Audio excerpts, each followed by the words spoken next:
Ben, me voilà de nouveau. Donc, pour le deuxième point de mon intervention avant ce week-end, pour vous expliquer ce qui va se passer jusqu'au 11 mai et ce qui risque de se passer après.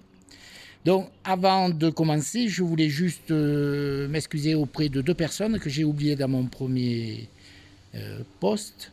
C'est premièrement Jean-Philippe qui me coordonne un peu tout ce qui est service technique sur Rogne et qui me remonte pas mal d'informations. Merci Jean-Philippe.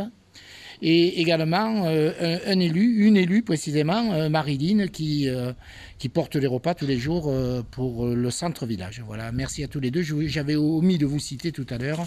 Et si j'oubliais quelqu'un, qu'il m'excuse par avance.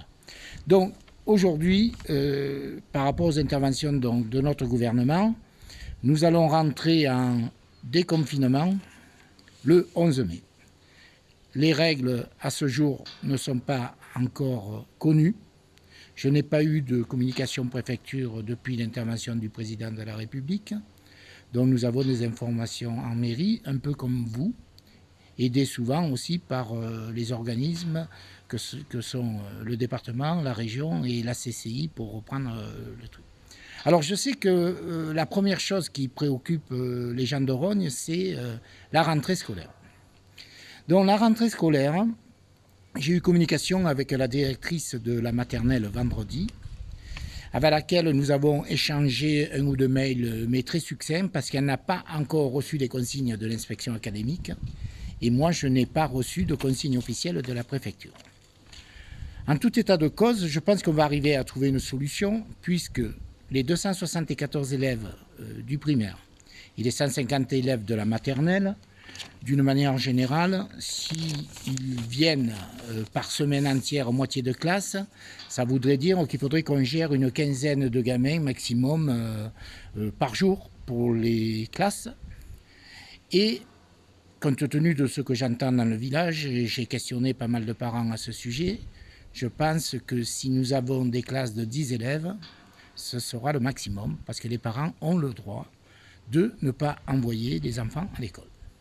Donc, si on est dans cette hypothèse-là, il nous sera facile, entre guillemets, pour faire respecter les distances dans les classes et également dans les salles de réfectoire entre midi et 2, en organisant 2 services. Et je pense qu'il n'y aura pas de souci. Il faut qu'une fois qu'on aura les décisions prises par l'inspection académique auprès de Mme Charret et de Mme Arroy, on va discuter avec la SOGRS et Jérôme pour savoir un petit peu comment on va organiser ça. Pour moi, ce n'est pas un souci parce que, bien entendu, la mairie va nettoyer tous les bâtiments avant la reprise du 11 mai. Et j'aborde sereinement cette rentrée des classes si elle se fait. Est-ce que c'est raisonnable? Est-ce que c'est pas raisonnable? Je ne suis pas là pour faire de la politique. Je suis là pour gérer les événements qui vont venir. Et j'appliquerai ce que l'État me demande d'appliquer. Vous le savez, je fonctionne comme ça. Donc, pour l'école, ça devrait le faire. Après, on va redonner à l'AFR le mercredi la gestion du mercredi. Ça, on en a convenu avec Odenectou et son président. On a également des informations concernant le collège comme vous, où Martine Vassal a demandé au président de la République la non-ouverture des collèges. Pas de réponse à ce jour, nous attendons. En ce qui concerne les lycées, n'ayant pas de lycée sur place, j'ai rencontré une ou deux professeurs qui sont dans l'attente aussi des décisions. Et j'en ai rencontré une qui m'a dit qu'elle avait 38 élèves et qu'elle se voyait mal accueillir 38 élèves en respectant les mesures de barrière et de distance. Mais on verra ça dans un deuxième temps. La mairie sera prête en ce qui concerne l'école. Ensuite, ce que je voulais vous parler, c'est les masques. Les masques, depuis le début, il y a les pour, il y a les contre, en confinement, après le confinement, dans les transports scolaires, à l'école, etc., etc. Comme vous voyez, les avis des médicaux changent souvent, mais le dernier avis, là, on semble s'orienter vers un port de masque obligatoire dans les transports. L'école, c'est pas certain. Mais, de toute façon, la mairie a pris les choses en main. Nous avons commandé 5000 masques en tissu, normes adéquates et recommandées, donc on sera conforme. On en a commandé 4000 taille adulte et on en a commandé 1000 pour les enfants. On devrait les recevoir fin avril, tout début mai, et on vous communiquera, dès que nous aurons choisi la méthode d'apport de masques à la population, comment nous allons procéder. Donc, nous avons ce qu'il faut pour être opérationnel le 11 mai et pour garantir votre santé, celle de votre famille et aussi la santé des gens que vous rencontrez. Donc, chaque personne aura un masque. J'en profite aujourd'hui pour remercier le département, la région, qui ont fait le nécessaire pour nos 2 EHPAD et qui vont continuer à le faire, qui ont fait le nécessaire pour nous approvisionner, nous, agents de mairie, pour qu'on puisse ouvrir le service public. Alors, ne me demandez pas comment je vais ouvrir le 11 mai, je n'ai pas la réponse à ce jour. J'attends les mesures de l'État. Et je voudrais remercier aussi tous ceux qui s'organisent en termes de solidarité. Donc nous avons 2 personnes de Rhône qui nous ont apporté des masques en mairie, qu'on a distribué un petit peu aux gens qui en avaient besoin. On a depuis le début les couturières solidaires de Rognes, que j'ai rencontrées ce matin dans le village. Et ce sont des personnes qui risquent de reprendre le travail, mais qui se mettent en situation de faire des masques en priorité pour ceux qui en ont vraiment besoin, les EHPAD, les infirmières, les aides à domicile, et également pour les commerçants, ils équipent les commerçants, et pour des personnes, entre guillemets, un peu plus âgées et qui en auraient besoin. Nous, sur le stock département et région, on a commencé à distribuer, en attendant le 11 mai, à des personnes qui préféraient avoir un masque. On a préféré leur apporter ces masques-là. Donc, si vous êtes dans ce cas-là, vous vous manifestez et on fera le nécessaire avant le 11 mai. Ensuite, de quoi puis-je vous parler? L'activité économique devrait reprendre et reprendra sur Rognes dès ce lundi avec la réouverture du chantier des terrains du pont. Le programme côté village, qui devait être livré fin mars 2021 et qui, bien entendu, aura 2 ou 3 mois de décalage.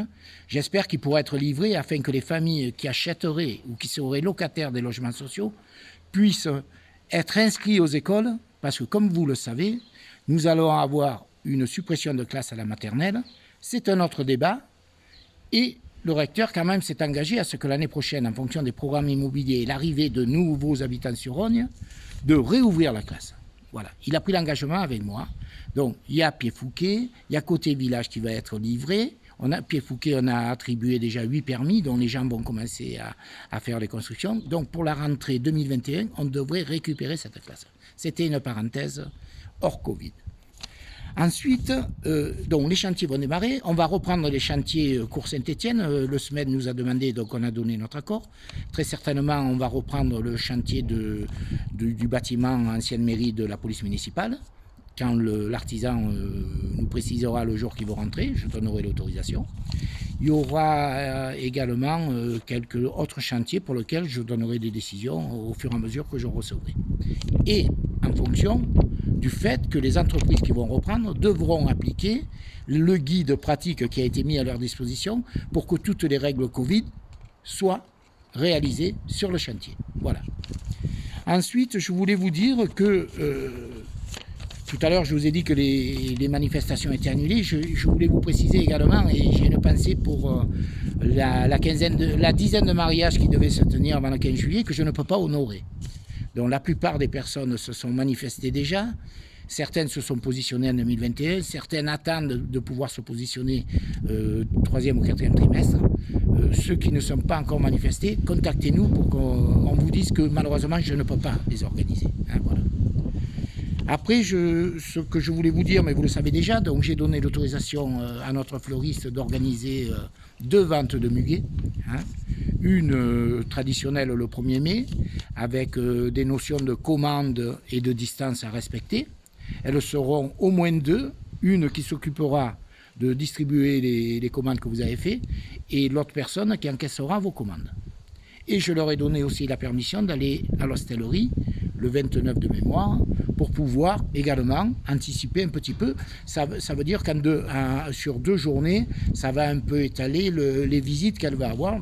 Je vous invite bien entendu de consommer chez elle, parce qu'elle est fermée quand même depuis la date que vous savez, et elle n'est pas prête à ouvrir de manière significative, au moins avant le 11 mai. Donc, c'est le même message que je vous invite à faire quand les autres commerçants reprendront. Ils s'organisent, mais il faut attendre quand même qu'on ait la décision finale pour le faire. Que vous dire pour conclure? Les chantiers, on en a parlé. Oui, on m'avait posé la question si les centres aérés seraient maintenus. Vous comprenez très bien que malheureusement, on ne pourra pas maintenir les centres aérés organisés par l'AFR, sauf si on a des modifications substantielles. Pareillement pour la MJC, pareillement pour les activités sportives, parce qu'à ce jour, c'est interdit. Si on me donne la possibilité d'ouvrir, je prendrai la possibilité dès le moment où on respectera toutes les contraintes liées à la reprise d'activités sportives, culturelles ou autres, dans des salles municipales ou dans des lieux autres. Voilà. Je vous rappelle également que vous ne pouvez pas, à titre privé, organiser des soirées, des week-ends privés. Il ne faut pas qu'il y ait une concentration de personnes. Soyez vigilants parce que la gendarmerie vérifie ceci. Je pense que je vous ai à peu près fait le compte rendu de ce qui va arriver. Mon positionnement, comme je vous l'ai dit dans mon première info, je ne suis pas très optimiste.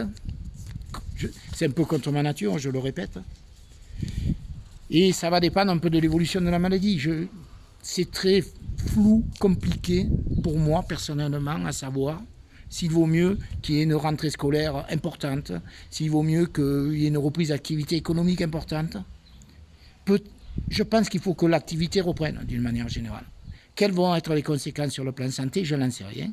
Et je me garderai bien de vous donner un point de vue là-dessus. Ce n'est pas ma partie. Donc, je resterai en relation, bien entendu, pour les jours à venir, tous les jeudis, avec les 2 EHPAD et les docteurs et le centre de l'étape. Je reste à l'écoute de toute personne qui a besoin de nous contacter, mairie, pour des services. Je suis dispo. Émilie me gère, comme je vous l'ai dit, les dispositions. Patrice et Rebecca sur le terrain font le job. Les autres agents de la mairie, je ne vais pas y revenir dessus, je les ai cités. Utilisez-les. Consultez le site Facebook de la mairie. Consultez notre site internet de la mairie. Abonnez-vous au mail que Émilie a mis à votre disposition pour avoir des informations peut-être un peu plus rapides. Voilà. Maintenant, c'est samedi, ça doit être presque 12h30 ou 13h.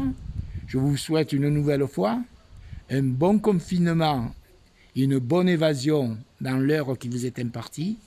Et je suis là ce week-end s'il y avait quelque chose de très important. Sinon, je vous dis à lundi. Voilà.